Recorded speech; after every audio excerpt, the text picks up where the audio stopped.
What's up, you sweaty nerds and greasy degenerates? Lynx Landau comes to Honkai Star Rail in less than 2 weeks from now, so I thought it would be a great idea to go ahead and get a pre-release build guide going for Lynx Landau so that we can start gathering her relics and getting our builds ready to go for her so that we can have a day 1 Lynx Landau and start playing the moment that she comes out. So let's go ahead and get into it and stop wasting our time. Alright, now let's go ahead and talk about light cones. There will not be a light cone releasing with Lynx because she's not a 5-star character. However, she does appear to have a signature light cone in the game already, because there she is right there on it sitting next to Pela making a cute little face. Now, it's called Warmth Shortens Cold Nights, and it increases the wearer's max HP by 16%. When using basic attacks or skills, it restores all allies' HP by an amount equal to 2% of their respective max HP. So that doesn't seem like much, but it does AoE to literally the entire team. However, it isn't that much at Superimposition 1. At Superimposition 5, it does give her a pretty solid max HP boost of 32%, but the 4% to the whole team is still a little bit low.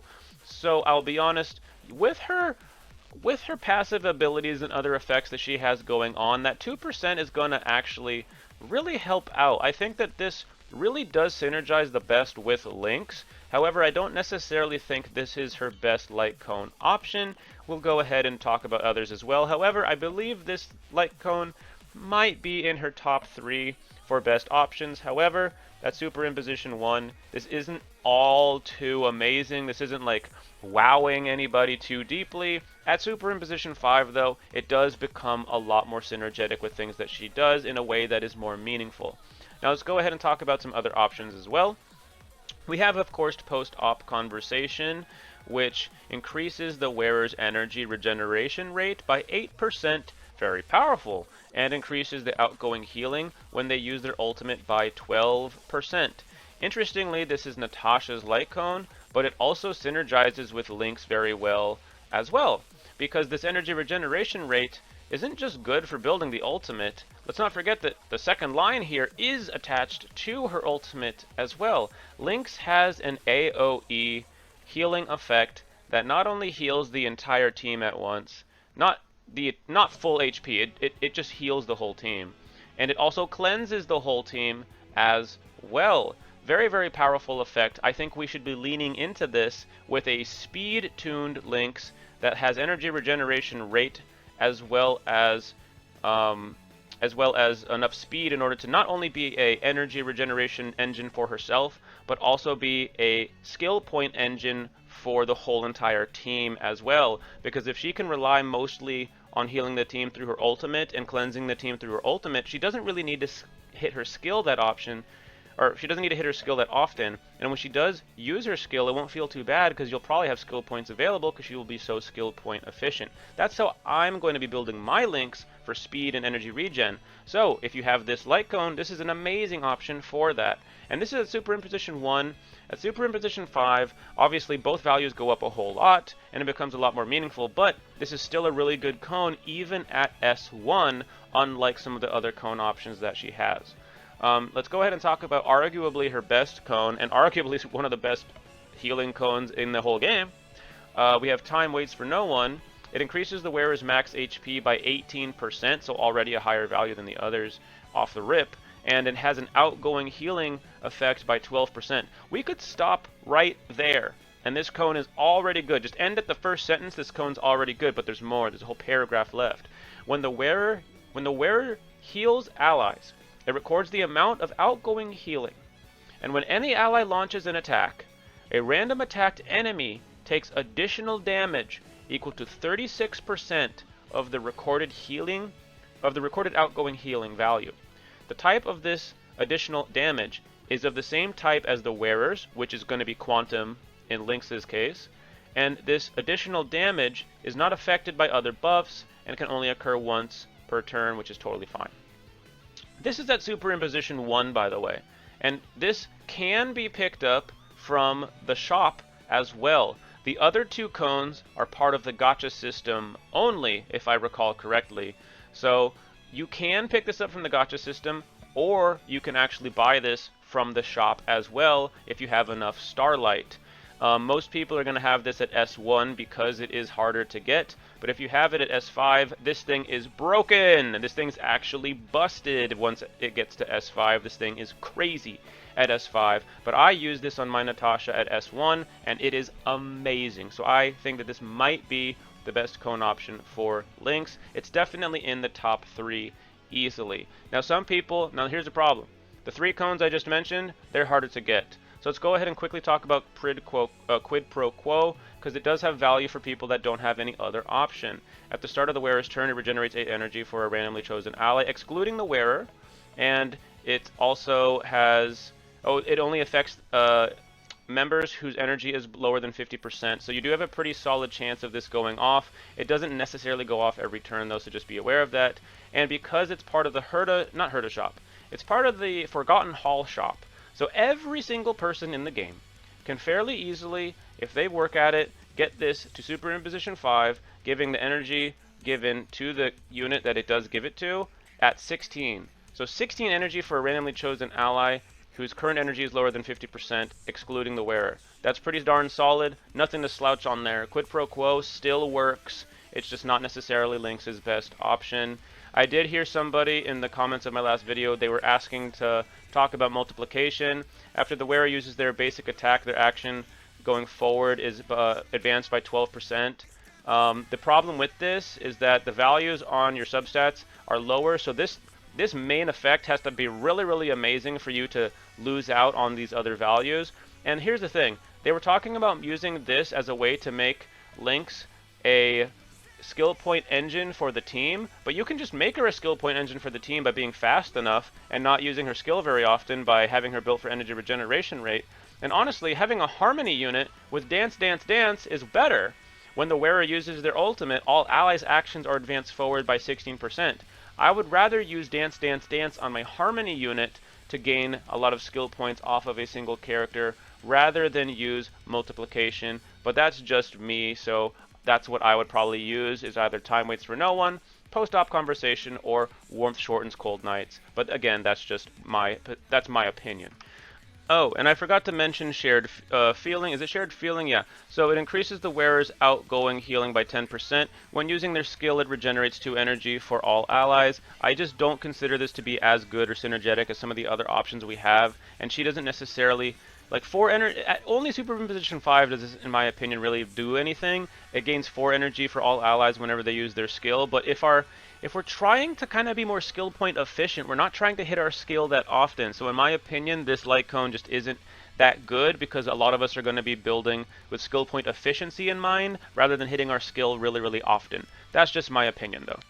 Alright, now let's go over some relics because that is probably why most of y'all are here. Anyways, now go ahead and disregard the actual values of these relics and the rarity of these relics. These are placeholders to show you guys what type of relics you want to go for, not the actual numbers, okay? So just something to think about there. I will talk about substats and other things like that as well. I will be talking about different options we can go for as well because everybody has different things that they're going for with their builds. Everybody has different drops. Every account is different, and so every account needs to be built differently and play differently.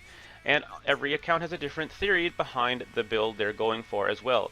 In my personal opinion, I want to build my Lynx for speed and for energy regeneration rate, because I want to have my Lynx ultimating very often. The reason why is because Lynx has a team-wide AoE heal attached to her ultimate, and that AoE heal also cleanses the entire team.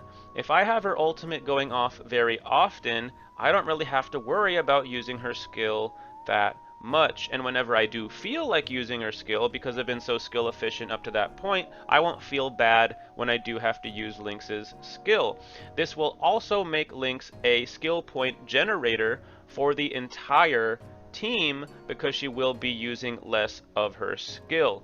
So that is very, very powerful in my opinion. That's what I will be building for, and that's what I'm going to show you guys first. And then I will show you other things like this particular setup, which is probably going to be one of the more commonly used Lynx builds. But I'll go ahead and show you the speed build first.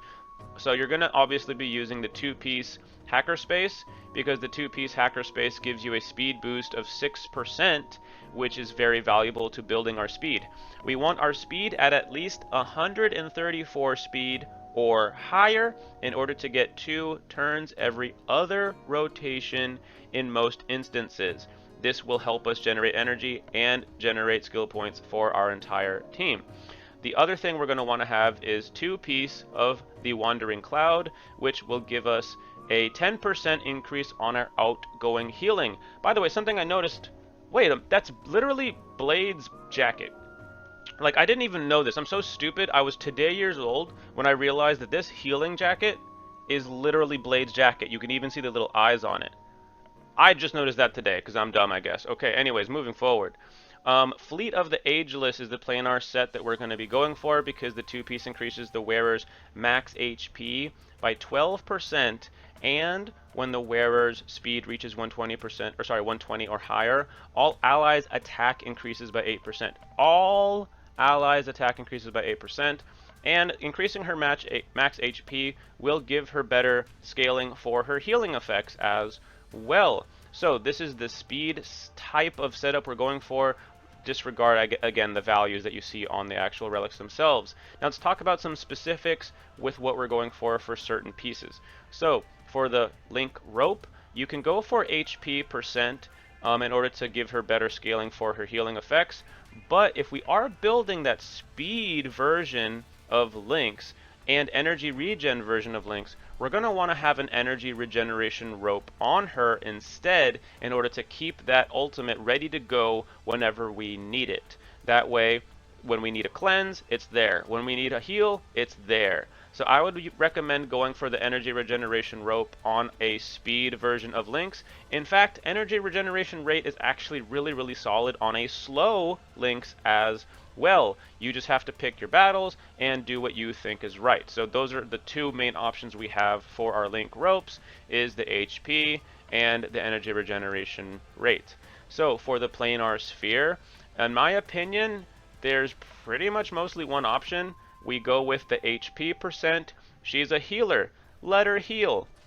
Sure, there's the quantum boost planar sphere we could go for, but why does she need that? She's not really going to be dealing that much damage. So I would personally use the HP percent sphere on her, but that's just me. Now let's go ahead and talk about the body piece. Again, that's Blade's jacket. I can't even believe, I just noticed that today. It's crazy. But you can use an HP percent body. However, I think that everyone already knows, right? You're probably going to want to use an outgoing healing boost. You will simply get more healing effect off of a healing boost jacket. That's just the way it goes. And I value the outgoing healing boost so much that, as you can see, instead of using the outgoing healing effect boost that's only 10% off of the Wandering Cloud set, on my Natasha, I'm actually using the outgoing healing boost jacket because the values are going to end up being much higher than this. At full tilt, this goes really high, and it also gives me a reduced damage from... My Natasha's really tanky. She basically doesn't die, and she doesn't let the rest of the team die either, because her healing boost is really high, her energy regeneration is really high. I value outgoing healing so much that I'm actually using non-optimal set pieces in order to give her the outgoing healing boost instead. That's how much I value the outgoing healing boost body piece. So let's go ahead and talk about, and the headpiece, unfortunately, we all know you're stuck with the flat stats right here, HP and flat attack. But let's go ahead and talk about some substats that we're going to want to go for on our units. So let's go ahead and look at speed. You want speed on your unit. You're going to want to have speed. You're going to want to have HP percent. Something like you have speed here, you have HP. Flat HP is not the greatest. You want to have HP percent if you can. Flat HP is a decent alternative. Here you go. Flat HP head with a HP percent body. That's amazing. Let's go ahead and look at, so HP, right, HP percent, defense percent's good, break effect, speed, that's really what I think is valuable for your substats. HP percent, defense percent's good too, break effect, and speed. That's what I would be going for on your substats, but that's just me. Let's go ahead and look at what a lot of people are going to be building for, though, for their Lynx. So we have, again, the 2-piece outgoing healing set, and we have now the 2-piece the 2-piece Longevous Disciple, which increases the max HP by 12%. This will give you better scaling on your healing effects. So again, the 2-piece Longevous Disciple and the 2-piece Wandering Cloud. This is what a lot of people are going to be using if they want to have a slower Lynx, or if they can't build a speed Lynx because they're just not able to hit the speed values that they want on their pieces. So that's what I would go for, obviously, if you want to have a good, reliable Lynx that's easier to build than the speed version. The speed version is technically harder to build because you do have to get that energy regen drop. You do have to get, speed boots. Those are harder drops to get. So it's a lot easier to use like HP % boots on your Longevous Disciple and different things like that. So that is a very solid option as well. And for another option, I need to thank everybody in my last video because they were right and they called me out, because when I was talking about Fu Xuan, I accidentally glanced over the character that had broken keel as an example to show you guys, because I was just in a rush and I didn't notice and I completely forgot, and when I was editing I didn't notice either. Broken keel is a very solid planar ornament to use. Here is why. The 8% attack from Fleet of the Ageless is really good, but if you care more about the damage upgrade than you do about the HP upgrade, Broken Keel is better, because Broken Keel will give you 10% crit damage increase versus only the 8% attack increase. Now both of these effects do go to all allies, and again, you are going to want to use Broken Keel for crit damage, but only if your entire team is ready to go on crit rate, or your main DPS is ready to go on crit rate. If you have high enough crit rate, you get a crit damage bonus. If you don't have enough crit rate, you're not going to get crits, so this crit damage is going to not really matter. And of course, the 2-piece gives you effect resistance as well. Effect resistance raises your probabilities of not getting crowd controlled. So don't forget about Broken Keel as well if you're into damage values. Alright, I'm going to have to make a dedicated video for team compositions for Lynx because this video is already getting way too long. But let's go ahead and talk about some units that might like Lynx. Jingyuan does not like getting crowd controlled. Lynx has an AoE cleanse attached to her ultimate, so she can remove one debuff from every single unit on our team at the same time. Very powerful, so Jingyuan's going to be a fan of Lynx. Two other units that are really going to like Lynx are destruction characters such as Blade, who Blade doesn't really need much healing, and Lynx does have some passive heals, so you probably won't even ever have to touch the guy with Lynx if he's on your team with Lynx. However, Lynx has a skill that if you target Blade, it can make any destruction unit or preservation unit more likely to get hit by the enemies. Blade is going to love that, and it also will give him some healing effects so that once he does get hit, he gets the buff and he gets a little bit of a heal, almost like what happens with Locha. Very, very solid. It will just work in a little bit of a different way. That means that Dan Heng in Bibitur Lune can also benefit from this because he's a destruction unit as well.